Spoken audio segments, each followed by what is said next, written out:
My passion my ഹാപ്പിനെസ്സിലേക്ക് സ്വാഗതം. ഇതിൻ്റെ ചുരിദാറിൻ്റെ 5ാമത്തെ സ്റ്റിച്ചിങ് ക്ലാസ് ആണ് ഞാനിപ്പോൾ പറയുന്നത്. നമുക്ക് കുറച്ച് കാര്യങ്ങൾ എന്തൊക്കെയാണെന്ന്, അളവുകളൊക്കെ എന്തൊക്കെയാണെന്ന് നമുക്ക് മനസ്സിലാക്കാം. അതിൻ്റെ ഷോർട്ട് ഫോമുകൾ മനസ്സിലാക്കാം. നമ്മൾ ഇനി എഴുതുമ്പോൾ ഇനി ഫുൾ ലെങ്ത് എന്നൊക്കെ ഞാൻ ഫുള്ളായിട്ട് എഴുതില്ല, FL എന്നായിരിക്കും എഴുതുക. അപ്പോൾ എന്താണ് ഏതാണെന്ന് മനസ്സിലാകാൻ വേണ്ടിയാണ് ഇന്നിപ്പോൾ ഈ ക്ലാസ്. ഫുൾ ലെങ്ത് FL എന്ന് പറയുന്നത് ഫുൾ ലെങ്ത് ആണ്. ഫുൾ ലെങ്ത് ഉദ്ദേശിക്കുന്നത് ഷോൾഡർ മുതൽ നമുക്ക് എന്തോരാണ്. ഇതിപ്പോൾ ഒരു കുട്ടിയാണെന്ന് വിചാരിക്കുക, അതിനിങ്ങനെ സ്ട്രെയിറ്റ് ആയിട്ട് നിർത്തിയിട്ട് വേണം അളവെടുക്കാനായിട്ട്. ഞാൻ നിങ്ങൾക്ക് പറഞ്ഞു തരാൻ എളുപ്പത്തിന് എൻ്റെ പാവക്കുട്ടിന് എടുത്തു എന്നുള്ളൂ. അപ്പോൾ ഫുൾ ലെങ്ത് എന്ന് ഉദ്ദേശിക്കുന്നത് FL ഫുൾ ലെങ്ത് ഷോൾഡർ മുതൽ നമുക്ക് എന്തോരാണ് ഇറക്കം വേണ്ടതെന്നുള്ളത്. അപ്പോൾ എന്താ ചെയ്യേണ്ടതെന്ന് വെച്ച് കഴിഞ്ഞാൽ, കുട്ടീനെ നിവർത്തി നിർത്തിയിട്ട് ഷോൾഡർ ഉണ്ടല്ലോ, ഇവിടെയാണ് നമ്മുടെ ഷോൾഡർ വരുന്നത് അല്ലെ. ഈ ഷോൾഡർ മുതൽ നമുക്ക് എന്തോരം ഇറക്കം വേണം. ചിലവർക്ക് മുട്ട് വരെ മതി, അല്ലെങ്കിൽ മുട്ടീന് മുക്കാല് വരെ വേണം, അല്ലെങ്കിൽ ഫുള്ള് വേണം.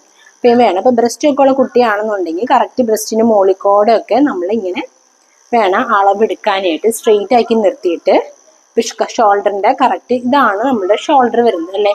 ഇതിൻ്റെ സെൻറ്റർ പോയിന്റ് ഉണ്ടല്ലോ, അവിടെ വേണം നമ്മൾ ടേപ്പ് ഇങ്ങനെ പിടിക്കാനായിട്ട്. അവിടുന്ന് താഴേക്ക് നമുക്ക് എന്തോരം ഇറക്കം വേണം എന്ന് വെച്ചാൽ അതെടുക്കുക. അതാണ് ഫുൾ ലെങ്ത്. അടുത്തത് SH എന്ന് പറഞ്ഞാൽ ഷോൾഡർ ആണ്, അതായത് ഫുൾ ഷോൾഡർ വരും. ഫുൾ ഷോൾഡർ എന്ന് പറയുമ്പോൾ കുട്ടീനെ ബാക്കിലേക്ക് ഇങ്ങനെ നിവർത്തി നിർത്താം. ഞാൻ ഇപ്പോൾ ജസ്റ്റ് കിടത്തി കാണിക്കണമെന്നുള്ളൂ. എന്നിട്ട് ഇവിടെ നമുക്ക് രണ്ട് ഭാഗത്ത് എല്ലുണ്ട്. അത് ഈ പറഞ്ഞ പോലെ ക്ഷീണിച്ച കുട്ടികൾക്കാണെങ്കിൽ നമുക്ക് കറക്റ്റായിട്ട് മനസ്സിലാകുള്ളൂ. അല്ലാത്തവർക്കാണെന്നുണ്ടെങ്കിൽ നമുക്ക് പെട്ടെന്നറിയില്ല. സ്ഥിരമായിട്ട് ഷോൾഡറിന് അളവെടുക്കുന്നവർക്ക് അത് കറക്റ്റായിട്ട് എവിടെയാണെന്നറിയാം. അല്ലാത്തവരാണെന്നുണ്ടെങ്കിൽ നമ്മുടെ ഈ കൈ ഉണ്ടല്ലോ, കൈ ഇങ്ങനെ മേലേക്ക് പൊന്തിക്കുക. പൊന്തിക്കുമ്പോൾ നമുക്ക് ഇവിടെ ഒരു ഇത് കിട്ടും, കണ്ടില്ലേ. അത് മനസ്സിലാവാൻ വേണ്ടി കൈ ഇങ്ങനെ പൊന്തിക്കുമ്പോൾ കണ്ടില്ലേ, ഇവിടെ ഒരു ഗ്യാപ്പ് ഇത് കണ്ടില്ലേ. ഇവിടെ മുതൽ ഇപ്പുറത്ത് കണ്ട ഇങ്ങറ്റം വരെ, ഈ അറ്റം മുതൽ ഈ അറ്റം വരെയാണ് നമ്മുടെ ഷോൾഡറിന്റെ അളവ് വരുന്നത്. അപ്പം അതായത് കൈ രണ്ടും മര്യാദയ്ക്ക് താഴേക്ക് പിടിച്ച് സ്ട്രെയിറ്റ് ആക്കി നിർത്തിയിട്ട് എങ്ങനെയാണത്, ഈ പോയിന്റ് മുതൽ ഈ പോയിന്റ് വരെ സ്ട്രെയിറ്റ് ആയിട്ട് വേണം അളവെടുക്കാനായിട്ട്. അത് കാണിക്കാൻ വേണ്ടി മാത്രം അവിടെ ഡ്രസ്സ് ഒന്ന് മാറ്റിയത്, മനസ്സിലാകാൻ വേണ്ടി മാത്രം. അപ്പം നിങ്ങൾ എന്ത് ചെയ്യണം, കുട്ടീനെ സ്ട്രെയിറ്റ് ആയിട്ട് ബാക്കിലേക്ക് തിരിച്ച് നിർത്തിയിട്ട് ഈ പോയിന്റിൽ നിന്ന് ഈ പോയിന്റിലേക്ക്, ഇവിടെ നിന്ന് ഇവിടേക്ക് സ്ട്രെയിറ്റ് ആയിട്ട് ഇങ്ങനെ പിടിച്ച് നിർത്തിയിട്ട് അളവെടുക്കുക. അതാണ് നമ്മുടെ ഷോൾഡർ. മനസ്സിലാവാൻ വേണ്ടിയായിട്ട് ഞാനിപ്പോൾ ഇങ്ങനെയൊക്കെ പറയുന്നത്. മനസ്സിലാകുന്നുണ്ടെന്ന് ഞാൻ വിചാരിക്കുന്നു. എന്തെങ്കിലും ഡൗട്ട് ഉണ്ടെങ്കിൽ എന്നോട് പറയാം. ഞാനിപ്പോൾ പാവക്കുട്ടീനെ വെച്ചാണ് കാണിക്കുന്നത്. അടുത്തത് നെക്ക് വെടുത്ത് എന്ന് ഉദ്ദേശിക്കുന്നത് കഴുത്തകലം. നമുക്ക് കഴുത്തിന് എന്തോരം അകലം വേണമെന്നുള്ളത്. നമുക്ക് കോളർ നെക്കൊക്കെ ആണെന്നുണ്ടെങ്കിൽ നമുക്ക് കഴുത്തിന് ഇങ്ങനെ ചുറ്റുമൊക്കെ അളവെടുക്കാൻ പറ്റും. ഇല്ലാത്ത സാധാ നമ്മൾ neck, round neck, square neck ഇതൊക്കെ ആണെന്നുണ്ടെങ്കിൽ നമുക്ക് കഴുത്തിന് അളവെടുക്കാൻ പറ്റില്ലല്ലോ. അതാണ് നെക്ക് വെടുത്ത്. അതിന് സാധാരണയായിട്ട് കോമൺ ആയിട്ട് ഒരു ഇക്വേഷൻ ഉണ്ട്. അപ്പം അത് എന്താണെന്നുള്ളത് പിന്നീട് പറഞ്ഞു തരാം. ഇപ്പം നെക്ക് വെടുത്ത് എന്ന് ഉദ്ദേശിക്കുന്നത് NW എന്ന് ഉദ്ദേശിക്കുന്നത് നെക്ക് വെടുത്താണ്. അതെല്ലാവരും മനസ്സിലാക്കാം. അടുത്ത് FNL ഫ്രണ്ട് നെക്ക് ലെങ്ത്. ഇപ്പം ഫ്രണ്ടിലേക്കുള്ള ഒരു ഡ്രസ്സിൻ്റെ ഫ്രണ്ട് സൈഡിലേക്കുള്ള കഴുത്ത് ഇറക്കം, അതാണ് FNL ഫ്രണ്ട് നെക്ക് ലെങ്ത്. അത് ഈ പറഞ്ഞ പോലെ ഷോൾഡറിൻ്റെ ഇവിടെ നിന്ന് ഫ്രണ്ടിലേക്ക് നമുക്ക് എന്തോരാണ് കഴുത്തിന് ഇറക്കം വേണ്ടത് എന്നുള്ള വെച്ച് കഴിഞ്ഞാൽ അതെടുക്കാം. അതാണ് നമ്മുടെ FNL ഫ്രണ്ട് നെക്ക് ലെങ്ത്. അടുത്ത് BNL എന്ന് പറഞ്ഞാൽ ബാക്ക് നെക്ക് ലെങ്ത്. അപ്പോൾ കുട്ടീനെ ബാക്കിലേക്ക് തിരിച്ചു നിർത്തിയിട്ട് ഷോൾഡറിൻ്റെ അവിടെ നിന്ന് നമുക്ക് എന്തോരം ആണ് ബാക്കിലേക്ക് നെക്കിന് ഇറക്കം വേണം എന്നുള്ളതാണ് നോക്കുന്നതാണ് ബാക്ക് നെക്ക് ലെങ്ത്. കണ്ടില്ലേ, ബാക്കിലത്തെ കഴുത്തിറക്കം. അടുത്ത് ചെസ്റ്റ് റൗണ്ട് എന്ന് ഉദ്ദേശിക്കുന്നത് CHR അല്ലെങ്കിൽ CH എന്നായിരിക്കും ചിലപ്പോൾ ഞാൻ എഴുതുന്നുണ്ടാവുക. അപ്പോൾ ചെസ്റ്റ് എന്നൊക്കെ ആയിരിക്കും ചിലപ്പോൾ എഴുതിയിട്ടുണ്ടാവുക. അപ്പോൾ നിങ്ങൾ മനസ്സിലാക്കണം, ചെസ്റ്റ് റൗണ്ട് ആണ് CHR. ചെസ്റ്റ് റൗണ്ട് എന്ന് പറഞ്ഞു കഴിഞ്ഞാൽ കുട്ടീനെ നിവർത്തി ഇങ്ങനെ നിർത്താം. ഞാൻ ഇപ്പോൾ എളുപ്പത്തിന് കിടത്തിയിടുന്നു. എന്നിട്ട് ആദ്യം തന്നെ ജസ്റ്റ് ഒന്ന് കൈ രണ്ടൊന്നും ചെറുതായിട്ട് പൊന്തിക്കാൻ പറയാം. പൊന്തിച്ചിട്ട് നമ്മുടെ ചെസ്റ്റിന് ചുറ്റുമുള്ള അളവിനാണ് ചെസ്റ്റ് റൗണ്ട് എന്ന് പറയുന്നത്. അപ്പം അത് എന്നിട്ട് ഈ കുട്ടിയെടുത്ത് കൈ പതുക്കെ താഴ്ത്താൻ പറയാം. കണ്ടില്ലേ, കൈ താഴ്ത്താം. എന്നിട്ട് ഒരു ഫിംഗർ ഗ്യാപ്പ് വിട്ട് ഇങ്ങനെ പിടിക്കുക. ഒരു ഫിംഗർ ഗ്യാപ്പാണ് ഇടുന്നത്. എന്നിട്ട് ദേ ഇങ്ങനെ അളവ് പിടിക്കാം. കണ്ടാ ദേ ഇവിടെ ഒരു ഫിംഗർ ഗ്യാപ്പ് ഇവിടെ ഞാൻ ഇട്ടിട്ടുണ്ട്, കണ്ടില്ലേ? ദേ ഇത് എത്രയാണ് വരണേന്ന് നോക്കാം. ഇതിപ്പോ വരണേണ്ട എത്രയാണ്? ഇപ്പൊ ഒരു ഫിംഗർ ഗ്യാപ്പ് ഇടാണ്ട് ഞാൻ പിടിക്കുകയാണെന്നുണ്ടെങ്കിൽ 8.75 കഴിഞ്ഞ് 8.75 കഴിഞ്ഞിട്ടുള്ള ഒരു പോയിന്റ് ആണ് വരുന്നത്. ഒരു ഫിംഗർ ഗ്യാപ്പ് ഇട്ടാണ് ഞാൻ പിടിക്കണേ എന്നുണ്ടെങ്കിൽ എനിക്കിതിപ്പോ ഒരു 9 ഇഞ്ച് എന്ന രീതിയിൽ എനിക്ക് വരുന്നുണ്ട്. മനസ്സിലാവുന്നുണ്ടോ? അങ്ങനെയാണ് നമ്മൾ ചെസ്റ്റ് റൗണ്ട് എടുക്കുന്നത്. അതായത് നമ്മൾ എപ്പോഴും ബോഡിയിൽ നിന്ന് 1 എടുക്കുമ്പോൾ നമ്മൾ ഒരു ഫിംഗർ ഗ്യാപ്പ് എപ്പോഴും നമ്മൾ ഇടും. അടുത്തത് ബെസ്റ്റ് പോയിന്റ്, BR എന്ന് ഉദ്ദേശിക്കുന്നത്, അതായത് നമുക്ക് ബ്രസ്റ്റ് ഒക്കെ ഉള്ളവരാണ് എന്നുണ്ടെങ്കിൽ ആ ബ്രസ്റ്റിന്റെ മേലെക്കൂടെ നമ്മൾ ഇതുപോലെ തന്നെ ഒരു ഫിംഗർ ഗ്യാപ്പ് വിട്ടിട്ട് ഇങ്ങനെ തന്നെ സ്ട്രെയിറ്റ് ആയിട്ട് തന്നെ പിടിച്ച് നോക്കാം. ഇതിപ്പോ പാവക്കുട്ടിക്ക് എഴുതൽ അതൊന്നും ഇല്ല. ഇപ്പൊ കുട്ടികളാണ് അല്ലെങ്കിൽ വലിയവരാണ് എന്നുണ്ടെങ്കിൽ നിങ്ങൾ അളവെടുക്കുമ്പോൾ എപ്പോഴും ബ്രസ്റ്റ് പോയിന്റ് എന്ന് പറയുമ്പോൾ ബ്രസ്റ്റിന് മേലെക്കൂടെ വേണം ഇങ്ങനെ സ്ട്രെയിറ്റ് ആയിട്ട് പിടിച്ച് ഇങ്ങനെ ഒരു ഫിംഗർ ഗ്യാപ്പ് ഇട്ട് വേണം അളവെടുക്കാനായിട്ട്.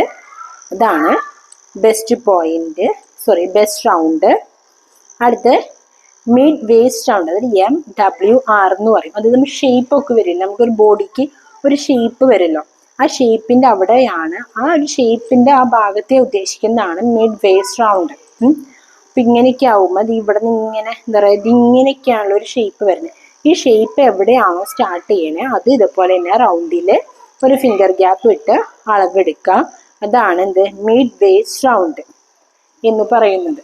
മനസ്സിലാവുന്നുണ്ടെന്ന് ഞാൻ വിചാരിക്കുന്നു. അടുത്ത വേസ്റ്റ് റൗണ്ട്, അതായത് ഇവിടെയാണ് വേസ്റ്റ് റൗണ്ട് വരുന്നത്. ചിലർക്ക് വയറുള്ളവരൊക്കെ ആണെന്നുണ്ടെങ്കിൽ നമ്മൾ വയറിന് മുകളിൽ കൂടെ വേണം നമ്മൾ അളവെടുക്കാനായിട്ട്. ടൈറ്റാക്കി പിടിക്കരുത്, ഒരു ഫിംഗർ ഗ്യാപ്പ് ഇട്ട് തന്നെ പിടിക്കണം. അതാണ് മിഡ് വേസ്റ്റ് റൗണ്ട് എന്ന് ഉദ്ദേശിക്കുന്നത്. നമ്മൾ ചുരിദാറൊക്കെ അല്ല തയ്ക്കുന്നത്, ചുരിദാറിന് തയ്ക്കുമ്പോൾ വേസ്റ്റ് റൗണ്ട് ഉദ്ദേശിക്കുമ്പോൾ വയറൊക്കെ ഉള്ളവർക്ക് വയറിൻ്റെ മേലെ കൂടെ ഒരു ഫിംഗർ ഗ്യാപ്പ് ഇട്ട് പിടിക്കുക. അപ്പം നമുക്ക് വയറ് തള്ളി നിൽക്കാണ്ട് എങ്ങനെയൊക്കെ ചുരിദാർ തയ്ക്കാം എന്നുള്ളതൊക്കെ ഞാൻ വരാൻ പോകുന്ന ക്ലാസ്സുകളിൽ ഞാൻ കറക്റ്റായിട്ട് പറഞ്ഞു തരാം. ഇത് പറഞ്ഞ പോലെ തന്നെ വേസ്റ്റ് റൗണ്ട് നമ്മളിങ്ങനെ ഒരു ഫിംഗർ ഗ്യാപ്പ് ഇട്ട് നമ്മളിതുപോലെ തന്നെ നോക്കാം. അതാണ് വേസ്റ്റ് റൗണ്ട്. അടുത്ത് ഹിപ്പ് റൗണ്ട്, അത് സീറ്റ് റൗണ്ട്. അതായത് നമ്മുടെ ഈ ഭാഗം ഉണ്ടല്ലോ, ഏറ്റവും കൂടുതൽ ഇങ്ങനെ ബാക്കിൽ ബൾജ് നിൽക്കണം ആ ഭാഗം, അതാണ് സീറ്റ് റൗണ്ട് അല്ലെങ്കിൽ ഹിപ്പ് റൗണ്ട് എന്നൊക്കെ പറയും. അത് ഇങ്ങനെ ഇതുപോലെ തന്നെ കുട്ടീനെ നിവർത്തി നിർത്തിയിട്ട് ദേ ഇങ്ങനെ വേണം. ഞാൻ പാവക്കുട്ടി ഇതുപോലെ കിടത്തിയിടാണ് പറഞ്ഞുതരാൻ എളുപ്പത്തിന്. ആ സീറ്റ് റൗണ്ട് നമ്മളിതുപോലെ ഒരു ഫിംഗർ ഗ്യാപ്പ് ഇട്ട് പിടിക്കുക. ഇതിപ്പോൾ ഏകദേശം ഒരു 10.75 വരുന്നുണ്ട്. ആ ഒരു രീതിയിൽ പിടിക്കുക. ഇതാണ് ഹിപ്പ് റൗണ്ട് അല്ലെങ്കിൽ സീറ്റ് റൗണ്ട് എന്ന് പറയുന്നത്. അടുത്ത് AR എന്ന് പറയുന്നത് ആം റൗണ്ട്. ആം റൗണ്ട് എന്ന് ഉദ്ദേശിക്കുന്നത് ഇതുണ്ടല്ലോ, ഇത് പറഞ്ഞ് മനസ്സിലാവാൻ വേണ്ടി ഞാൻ ജസ്റ്റ് കാട്ടിത്തരാം. ദേ ഈ ഇത് കണ്ടില്ലേ പാവക്കുട്ടിയുടെ ഈ എന്താ പറയാ കയ്യും ഷോൾഡറും തമ്മിലുള്ള ഈ ഒരു ജോയിന്റ് ഉണ്ടല്ലോ, ഇതുകൊണ്ട് നമ്മളിങ്ങനെ കൈ മേലേക്കൊക്കെ പൊന്തിക്കണത്. അപ്പൊ ആ ഒരു ഷോൾഡർ ഇത് ഇങ്ങനെ റൗണ്ട് ചെയ്തെടുക്കണതാണ് ആം റൗണ്ട്. മനസ്സിലാവാൻ വേണ്ടിയാണ് ഞാൻ കാട്ടിയത്. ഇതേപോലെ തന്നെ കുട്ടീനെ സ്ട്രെയിറ്റ് ആയിട്ട് ഇങ്ങനെ നിർത്താം. ഞാൻ പാവക്കുട്ടികളെ കിടത്തിയിടുന്നു. എന്നിട്ട് ജസ്റ്റ് ഒന്ന് കൈയൊന്ന് മേലോട്ട് പൊന്തിക്കാൻ പറയാം. അത് കഴിഞ്ഞിട്ട് താഴ്ത്തിയിട്ട് ഒരു ഫിംഗർ ഗ്യാപ്പ് ഇവിടെ ഇടണം കേട്ടോ. ഒരു ഫിംഗർ ഗ്യാപ്പ് ഇട്ടിട്ട് വേണം നമ്മൾ ഈ ആമിന് ചുറ്റും നമ്മളിങ്ങനെ റൗണ്ട് ചെയ്ത് ഇങ്ങനെ പിടിക്കണം. ഒരു ഫിംഗർ ഗ്യാപ്പിൽ കേട്ടോ. ഒരു ഫിംഗർ ഗ്യാപ്പ് ഇട്ട് പിടിക്കുമ്പോൾ ഇത് ഏകദേശം ഒരു 5 ഇഞ്ച് വരുന്നുണ്ട്. മനസ്സിലായില്ലേ? ഇത് പാവക്കുട്ടി ആയതുകൊണ്ടാണ് നിങ്ങളെപ്പോഴും കുട്ടികളെ സ്ട്രെയിറ്റ് ആക്കി നിർത്തിയിട്ട് വേണം ഈ കഷത്തിൻ്റെ ഉള്ളിൽ കൂടെ മേലേക്ക് ഒരു ഫിംഗർ ഗ്യാപ്പ് ഇട്ട് പിടിക്കാനായിട്ട്. മനസ്സിലായോ? അതായത് ഇങ്ങനെ കടത്തി എപ്പോഴും ആം റൗണ്ട് എടുക്കുന്നത് കറക്റ്റ് ആയില്ല എന്നുണ്ടെങ്കിൽ നമ്മുടെ സ്ലീവിൻ്റെ അവിടെയൊക്കെ ചുളിവുകൾ വരും. അതെപ്പോഴും ശ്രദ്ധിക്കുക. ഇങ്ങനെ ഒരു ഫിംഗർ ഗ്യാപ്പ് ഇട്ടിട്ട് നമ്മൾ അളവെടുക്കാം. മനസ്സിലായോ? അതാണ് ആം റൗണ്ട്. അടുത്ത് sleeve length, SL capital sleeve length. Sleeve length എന്ന് പറയുന്നത് നമുക്ക് കൈക്ക് എന്തോരം ഇറക്കം വേണം എന്നുള്ളതാണ്. ഈ ഷോൾഡറിന്റെ ഇവിടെ വെക്കുക. അതായത് മനസ്സിലാവാൻ വേണ്ടിയാണ് ഈ ഒരു പോയിന്റ് കണ്ടില്ലേ, ഇവിടുന്ന് ഇങ്ങോട്ടേക്കാണ് നമ്മൾ താഴേക്കാണ് അളക്കുക. അത് മനസ്സിലാവാൻ വേണ്ടിയായിട്ട് ഞാൻ ഇതിങ്ങനെ കാട്ടി തരുന്നത്. ഒട്ടും സ്റ്റിച്ചിങ് അറിയാത്തവർക്ക് എവിടെ നിന്നുള്ളൊരു ഡൗട്ട് വരും. നമ്മൾ നേരിട്ട് പോയി ക്ലാസ് കൂടുമ്പോൾ ഓൺലൈനിലും കൂടുമ്പോൾ വ്യത്യാസം ഉണ്ടല്ലോ, അതുകൊണ്ടാണ് ഞാൻ ഇങ്ങനെ ഇടയ്ക്കിടയ്ക്ക് ഈ പാവക്കുട്ടിയുടെ ഡ്രസ്സ് ഊരിയിട്ട് ഞങ്ങൾ ഇങ്ങനെ പറഞ്ഞു തരുന്നത്, നിങ്ങൾ വേറെ ഒന്നും വിചാരിക്കരുത്. അതെ, ഈ ഷോൾഡറിന്റെ ഇവിടെ നിന്ന് നിങ്ങൾക്ക് എന്തോരം ഇറക്കം വേണം, മുട്ട് വരെയെങ്കിൽ മുട്ട് വരെ, അല്ലെങ്കിൽ ഫുൾ ലെങ്ത് വേണമെങ്കിൽ ഫുൾ ലെങ്ത് എന്ന രീതിയിൽ നിങ്ങൾക്ക് എന്തോരം സ്ലീവിന് ഇറക്കം വേണം എന്നുള്ളതാണ് ഈ SL പിന്നെ ക്യാപിറ്റൽ L എന്നുകൊണ്ട് ഉദ്ദേശിക്കുന്നത് സ്ലീവ് ലെങ്ത്. അത് സ്ലീവ് റൗണ്ട് ഉദ്ദേശിക്കുന്നത് നിങ്ങൾ എവിടത്തോളം വരെയാണ് ഇറക്കം എടുക്കണം. നിങ്ങൾ ഫുൾ ലെങ്ത് ആണ് എടുക്കണമെങ്കിൽ ഇവിടുത്തെ അളവ് വേണം നിങ്ങൾക്ക് എടുക്കാനായിട്ട്. എടുക്കുമ്പോൾ എപ്പോഴും എങ്ങനെയാണ്, ഒരു ഫിംഗർ ഗ്യാപ്പ് ഇട്ട് തന്നെ. ഫുൾ ലെങ്ത് സ്ലീവ് റൗണ്ട് എന്ന് ഉദ്ദേശിക്കുന്നത് നിങ്ങൾ എവിടെ നിന്നാണ്, നിങ്ങൾക്ക് ഇവിടുത്തെ ഈ ഫുൾ ലെങ്ത് ഇവിടത്തോളം വരെയാണ് നിങ്ങൾ സ്ലീവ് ലെങ്ത് എടുത്തേക്കണേ എന്നുണ്ടെങ്കിൽ അവിടുത്തെ അളവ് വേണം സ്ലീവ് റൗണ്ട് എടുക്കാനായിട്ട്. അതൊരു ഫിംഗർ ഗ്യാപ്പ് ഇട്ടിട്ട് വേണം സ്ലീവ് റൗണ്ട് എടുക്കാനായിട്ട്. അത് എപ്പോഴും കുട്ടികൾ സ്ട്രെയിറ്റ് ആക്കി നിർത്തിയിട്ട് തന്നെ വേണം ചെയ്യാനായിട്ട്. അടുത്ത മസിൽ റൗണ്ട്. നിങ്ങൾ ഇപ്പം ചെറിയ കൈയാണ് വെക്കുന്നത്, അപ്പം നിങ്ങൾ സ്ലീവിന് ലെങ്ത് നിങ്ങൾക്ക് ഇപ്പം ഇവിടത്തോളം വരെയൊക്കെയാണോ ഉള്ളൂങ്കിൽ അവിടുത്തെ വേണം റൗണ്ട് എടുക്കാൻ. അത് ഒരു ഫിംഗർ ഗ്യാപ്പ് ഇട്ട് വേണം റൗണ്ട് എടുക്കാൻ. അതാണ് എന്ത്, മസിൽ റൗണ്ട്. ഇനിയിപ്പോൾ എൽബോ റൗണ്ട് ആണെങ്കിൽ നിങ്ങൾക്ക് കൈമുട്ട് വരെയുള്ളതാണ് എന്നുണ്ട്, കൈമുട്ട് വരെയാണ് നിങ്ങൾ സ്ലീവിന്റെ ലെങ്ത് എന്നുണ്ടെങ്കിൽ നിങ്ങൾ എൽബോ റൗണ്ട് ഇതുപോലെ തന്നെ നിങ്ങൾ എവിടത്തോളം വരെയാണ് നിങ്ങൾക്ക് ഇറക്കം നിങ്ങൾ എടുക്കുന്നത് അതനുസരിച്ച് അവിടുത്തെ ചുറ്റും ഇങ്ങനെ റൗണ്ട് എടുക്കുക. അതാണ് എന്ത്, സ്ലീവ് റൗണ്ട്. അത് എൽബോ റൗണ്ട് എന്ന് ഉദ്ദേശിക്കുന്നത്. മനസ്സിലായില്ലേ? ഇത്ര കാര്യങ്ങളാണ് കോമൺ ആയിട്ടുള്ളത്. നിങ്ങൾക്ക് ഞാൻ പറയുന്നത് മനസ്സിലാകുന്നുണ്ടെന്ന് വിചാരിക്കുന്നു. ഇനി എന്തെങ്കിലുമൊക്കെ ഉണ്ടെങ്കിൽ ഇനി വരുന്ന ക്ലാസ്സുകൾ ഞാൻ പറഞ്ഞു തരുന്നതായിരിക്കും. നിങ്ങൾക്ക് മനസ്സിലാകുന്നുണ്ടെങ്കിൽ എനിക്കൊന്ന് ലൈക്ക് എങ്കിലും ചെയ്യുക. ഞാൻ പറയുന്നത് നിങ്ങൾക്ക് മനസ്സിലാകുന്നുണ്ട് എന്നെനിക്ക് മനസ്സിലാവാൻ വേണ്ടിയാണ്. നിങ്ങൾക്ക് ഇഷ്ടപ്പെടുകയാണെങ്കിൽ ലൈക്ക് ചെയ്യുക, ഷെയർ ചെയ്യുക, എന്നെ സപ്പോർട്ട് ചെയ്യുക.